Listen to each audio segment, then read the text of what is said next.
in the ancient kingdom of Oyotungi, where the red earth stretched endlessly beneath skies that shifted from burning blue to dusty rose with each passing hour, and where the mighty Nige River carved its silver path through valleys older than memory itself, there stood the magnificent compound of Chief Ade. His homestead was the pride of the entire region, a sprawling collection of clay-walled structures, with thatched roofs gleaming golden in sunlight, courtyards shaded by ancient baobabs whose gnarled roots dug deep into ancestral soil, and carved wooden doors telling elaborate stories of warriors, hunters, and the spirits who guided them through life and death. Chief Adebayo himself was a man of considerable power. His shoulders were broad as an ox's yoke. His voice carried the weight of thunder, and his word in the council of elders was absolute law. His granaries overflowed with yams. His cattle numbered in the hundreds bearing ancestral marks, and his influence extended across 3 villages into the marketplace of the great city beyond the hills. When he walked through the village in flowing Agbada robes, men bowed deeply and women lowered their eyes in respect, or was it fear? For the chief's temper was as legendary as his wealth, and those who crossed him rarely prospered. Yet, beneath the gleaming surface of prosperity lurked a dark secret that festered like an untreated wound. Years before, when still a young man hungry for power, Adebayo had committed a grievous wrong against his younger brother all through manipulation, forged documents, and false testimonies skillfully delivered before the elders. He had stolen his brother's rightful inheritance land that had belonged to their family for 7 generations, cattle bearing sacred marks passed down from their grandfather, and treasures that should have been divided equally according to tradition and ancestral law. Housemaid, heartbroken and betrayed by the brother he had trusted above all others, had been forced into bitter exile with nothing but the clothes on his back. The village had whispered about it for months, voices low around cooking fires and in marketplace shadows. But Adebayo's growing power and strategic gifts to key elders ensured the whispers never became accusations. Now, more than a decade later, most villagers had either forgotten or pretended to forget, for it was easier to admire a successful chief than to remember the treachery that had built his throne. Into this web of secrets came Amera, arriving on a morning when Harmattan winds blew fierce from the north, carrying dust devils that danced across the compound like restless spirits. She was a young woman from a distant village devastated by 3 years of drought, where wells had run dry and crops had withered to dust. Amara carried all her possessions wrapped in a single faded indigo cloth balanced on her Hida skill, learned from years of fetching water from increasingly distant sources. At first glance, nothing about her seemed remarkable. She was slender as a young acacia, of average height,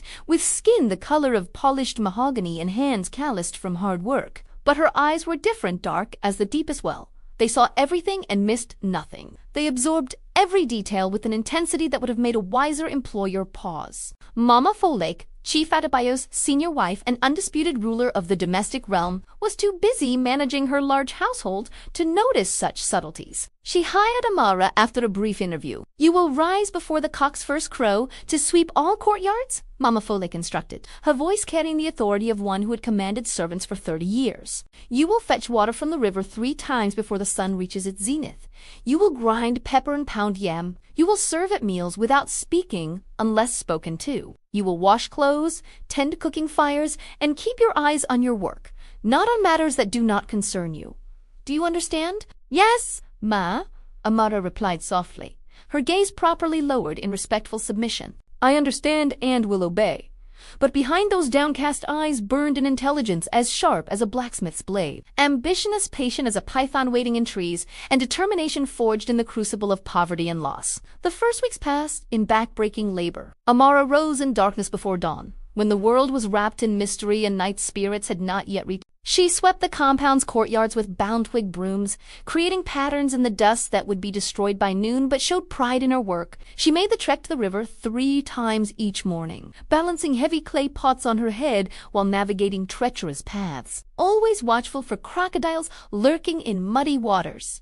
She pounded yam in the great mortar with other housemaids, their pestles creating ancient music thump, a heartbeat, connecting them to countless generations of women who had performed this same task. She ground pepper on smooth stone until her arms ached and eyes watered from fumes. She tended cooking fires, keeping them at precisely the right temperature. She washed clothes in the river, beating them against stones worn smooth by generations. And through it all, she watched and listened. She noticed how Chief Adebayo would disappear into his private chamber late at night, hearing through thin walls the scratch of pen on paper and the clink of coins being counted obsessively. She observed how his hands would tremble when he thought no one looked, how his eyes would dart nervously toward doorways as if expecting terrible visitors. She saw how Mama Falake's fingers shook when counting household money, how ledger numbers never matched the wealth the chief claimed to possess. She noticed the mysterious messenger who arrived in dead of night, a lean man wrapped in dark cloth who spoke urgent whispers with the chief in remote shadows, always departing before the first rooster announced dawn. She observed junior wives competing for favor, their jealousies and schemes playing out in pointed glances and whispered conversations.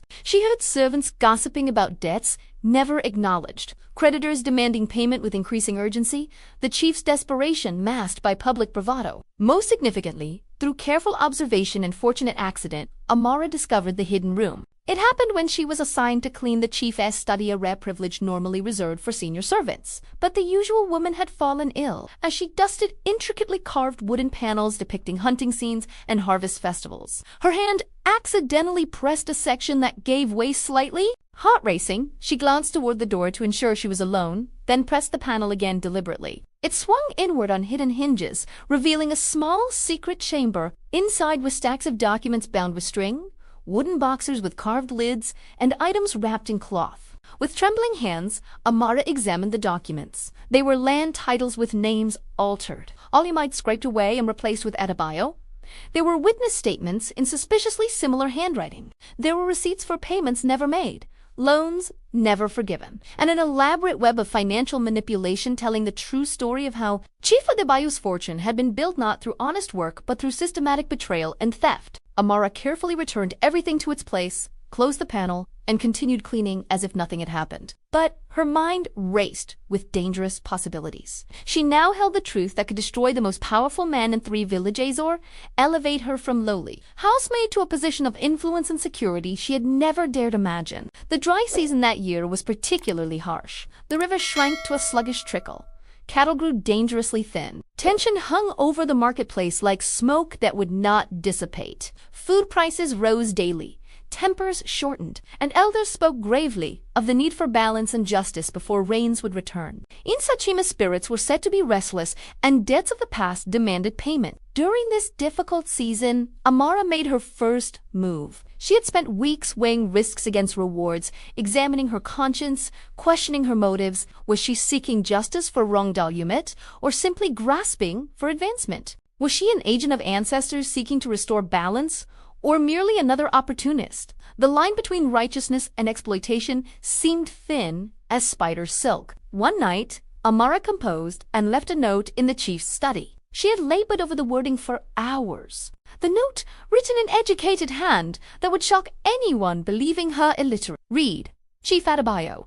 The spirits of the ancestors know all secrets men attempt to hide. Some knowledge weighs heavy on those who carry it, but heavier still on those who wish it buried. The river always reveals what has been thrown into its depths. Perhaps we should speak before the dry season ends and rains come to wash away all not firmly rooted in truth. When Chief Adebayo found the note at dawn, his reaction was visceral. His hands shook so violently he dropped the paper twice. His face turned a shone gray, sweat beaded on his forehead despite cool morning air. He spent the day in barely controlled panic, snapping at wives, shouting at servants, unable to eat or focus. Who knew? How much? What did they want? These questions tormented him like biting flies. That evening, as sun set in blazing orange and purple, painting the compound in ominous shadows, Amara appeared at his study entrance carrying a tray of cola nuts and palm wine. "I brought refreshments." "My chief," she said quietly, "I thought you might need them after such a difficult day." Chief Adebayo's eyes snapped to her face, and understanding struck like lightning. It was her, this slight housemaid who swept his floors and carried his water. This girl, supposed to be invisible, insignificant, she held his fate in her hands. "You?" he breathed, voice strained with disbelief and fury. "You dare threaten me? I could have you killed, your body thrown to crocodiles, and no one would question it.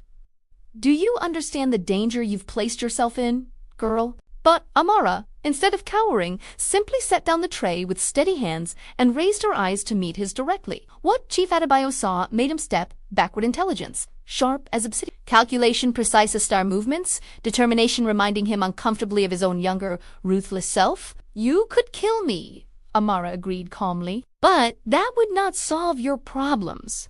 I have written down everything I discovered about the hidden room, the altered documents, how you stole Housemaid's inheritance. These writings are with trusted people in the marketplace, who have instructions to deliver them to the Council of Elders, and to Housemaid if I fail to return within 3 days. My death would ensure your complete destruction. Chief Adiba collapsed into his chair like a puppet with cut strings. All bluster drained away, leaving only a tired, frightened man.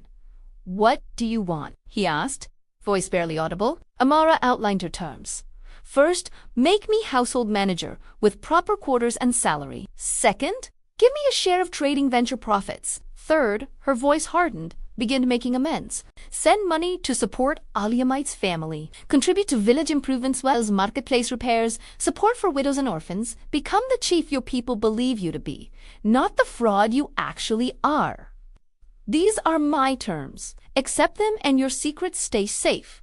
Refuse and I expose everything. You have until tomorrow's sunset." Thus began a strange partnership built on necessity rather than trust. Within a week, Amara had been elevated from housemaid to household manuja, scandalous promotion that set every tongue wagging. Servants whispered she had bewitched the chief. Wives were outraged, especially Mama Folik, who saw her authority challenged. But the chief, trapped by his crimes, enforced Amara's authority. To everyone's surprise, she proved remarkably competent. Household accounts became orderly. Better market prices were negotiated. Efficiency improved dramatically. Even Mama Folik grudgingly found herself impressed. Under Amara's oversight, Chief DBO began his transformation. Anonymous gifts reached Housemaid's family enough to rebuild lives. School children restored dignity. Wells were dug in drought-stricken villages. The marketplace was expanded. Widows and orphans received regular support. People praised the chief as a man mellowed by age, whose generosity finally matched his wealth. They never knew every act was compelled by blackmail. Yet as months turned to years, Amara faced an unexpected complication. She had achieved everything. She sought security, wealth, respect, power. But she was not happy. The weight of secrets grew heavier daily. She found herself constantly vigilant, unable to trust or relax. The power she wielded also bound her to the chief, making her complicit in deception. She began having troubling dreams, ancestors shaking their heads. Spirits whispering she'd chosen wrong, her reflection showing not a wise woman but a clever thief. The turning point came during the great festival of the New Yam, when the kingdom gathered to celebrate harvest. Drums pounded, dancers spun, children raced with sticky fingers, air thick with roasting meat and palm wine smells. During this festival, a traveling storyteller arrived, an ancient woman of indeterminate age wearing faded kente cloth, carrying a carved staff with eyes seeming to see through all pretense. She asked permission to tell a tale. The chief, bound by hospitality laws and afraid of refusal, granted it. The household and half the village gathered as darkness fell and torches were lit. The old woman's voice, though aged, carried clearly. Weaving a spell, she told of a clever mongoose who discovered the Lion King had stolen his throne through treachery. The mongoose used this knowledge to gain wealth and influence while ensuring the lion ruled more justly. But the mongoose could never rest. Every day brought fear of discovery, burden of deception, knowledge. Everything was built on lies. It had beautiful quarters and fine food, but could never sleep peacefully or live freely. It was prisoner of the very secrets that made it powerful. One day, a wise tortoise asked, "Are you truly better off? You've exchanged honest poverty for dishonest wealth, freedom for a golden cage, peace for position. Was it worthy?" The mongoose realized it was not, so it returned all evidence, releasing both from the web of secrecy. It told the complete truth to the council. The lion lost his throne but wasn't killed, for he had ruled well under guidance. The mongoose returned to its simple burrow with less wealth, but something far more valuable: peace, integrity, freedom. As the old woman finished, Amara sat frozen, feeling every word aimed at her heart. That night she couldn't sleep, tormented by the question, was the trade truly worth it? When dawn came, Amara went to the chief's study. "I am done," she announced. "This ends today." She withdrew all documents and laid them on his desk. "The copies I claimed never existed.